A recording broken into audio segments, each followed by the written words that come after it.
प्रत्येक व्यक्ति अपना एक राष्ट्र निर्मित करने का प्रयत्न अवश्य करता है। फिर वो राष्ट्र कुरु राष्ट्र की भांति बहुत बड़ा हो या फिर अपने परिवार तक सीमित हो, वो सत्ता प्राप्त करने का प्रयास अवश्य करता है। किंतु सत्ता का वास्तविक रूप क्या है? क्या हमने कभी विचार किया है? एक मनुष्य जितने अधिक लोगों के जीवन को प्रभावित कर सके, जितने अधिक लोगों के जीवन की स्वतंत्रता पर अंकुश रख सके, उतनी ही अधिक सत्ता का अनुभव करता है वो। सत्ता का वास्तविक रूप ही है अन्य के जीवन पर स्वयं का प्रभाव। किंतु क्या वास्तविक प्रभाव प्रेम, दया, करुणा और धर्म से निर्मित नहीं होता? जब भी मनुष्य कठोरता और अधर्म से सत्ता प्राप्त करने का प्रयत्न करता है, तब वो दूसरों के हृदय में विरोध अथवा विद्रोह को जन्म देता है। और परिणाम कुछ इस प्रकार। हां, कुछ समय के लिए वो स्वयं को प्रभावी और शक्तिशाली अवश्य पाता है, किंतु वो वास्तविक सत्ता नहीं। यही कारण है कि भृगु और वशिष्ठ जैसे ऋषियों की आज भी पूजा की जाती है, रावण और हिरण्यकशिपु की नहीं। इस पर तो आप विचार अवश्य करें। सत्य कहा ना?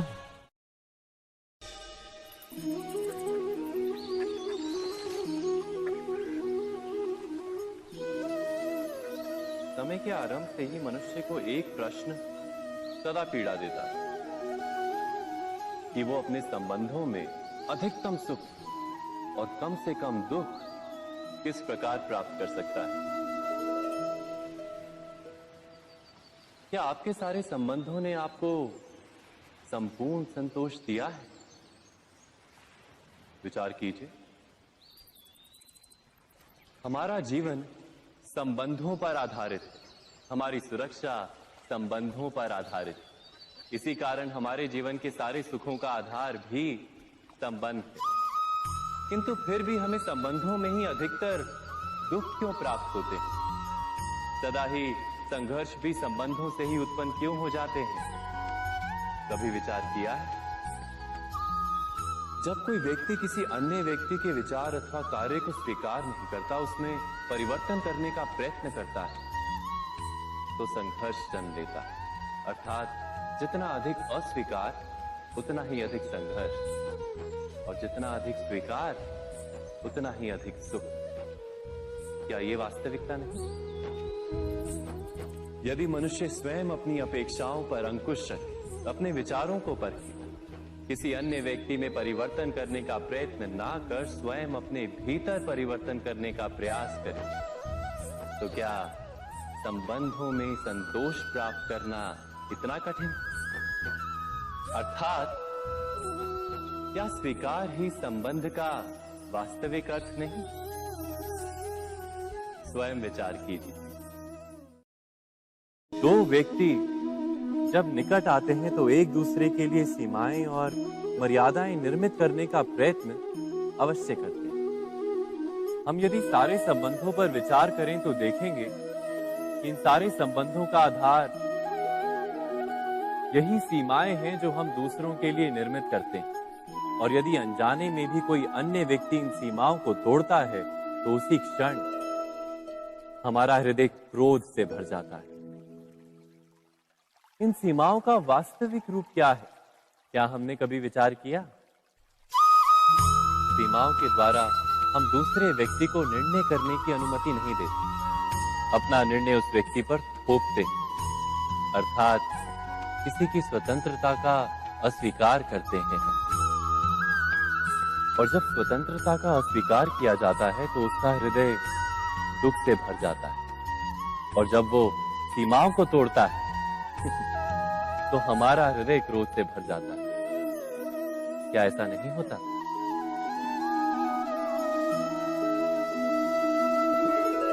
पर यदि एक दूसरे की स्वतंत्रता का सम्मान किया जाए तो किसी मर्यादाओं या सीमाओं की आवश्यकता ही नहीं होती। अर्थात जिस प्रकार स्वीकार किसी संबंध का देह है, क्या वैसे ही स्वतंत्रता किसी संबंध की आत्मा नहीं? स्वयं विचार कीजिए।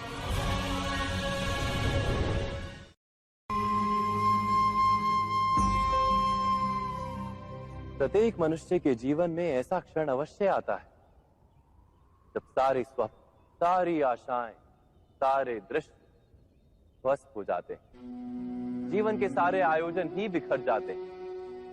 एक और धर्म होता है और दूसरी ओर सुख। इसी को धर्म संकट कहते हैं। जब धर्म का वहन ही संकट हो और धर्म का त्याग ही सुख हो। विचार कीजिए, कभी किसी स्वजन के विरुद्ध सत्य बोलने का अवसर प्राप्त हो जाता है, कभी ठीक दरिद्रता के समय सरलता से चोरी करने का मार्ग प्राप्त हो जाता है, कभी किसी शक्तिशाली राजनेता या राजा के कर्मचारी का अधर्म प्रकट हो जाता है। सबके जीवन में ऐसी घटना बनती ही रहती है। अधिकतर लोग ऐसे किसी क्षण को धर्म संकट के रूप में जान ही नहीं पाते। हमें किसी प्रकार के संघर्ष का अनुभव ही नहीं होता। सहजता से सुख की ओर खींचे चले जाते हैं, जैसे मक्खी गुड़ की ओर खींची चली जाती। वास्तव में धर्म संकट का क्षण ईश्वर के निकट जाने का क्षण होता है। यदि हम संघर्षों से भयभीत ना हो, सुख की ओर आकर्षित ना हो, अपने धर्म पर दृढ़ रहे, तो ईश्वर का साक्षात्कार दूर नहीं।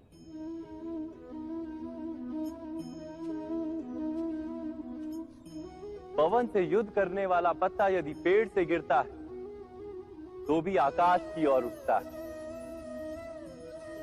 पवन से झुकने वाली घास वहीं भूमि पर रह जाती।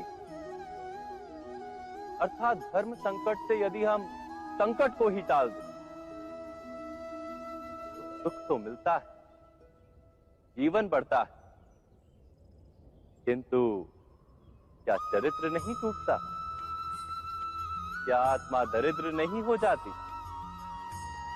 क्या ईश्वर से अंतर नहीं हो जाता? स्वयं विचार कीजिए। जब भी किसी की आशा और इच्छा भंग होती है तो उसका हृदय क्रोध से भर जाता है। जिस व्यक्ति को वो अपना अपराधी समझता है उसे दंड देने का प्रयत्न करता है। पर क्या हमारी इच्छा या आशा का भंग होना क्या सदा ही किसी का अपराध होता है? इच्छाओं के अपूर्ण रहने के तो कई कारण हो सकते हैं। कुछ तो संजोग के कारण अधूरी रह जाती हैं और कुछ नियति के कारण।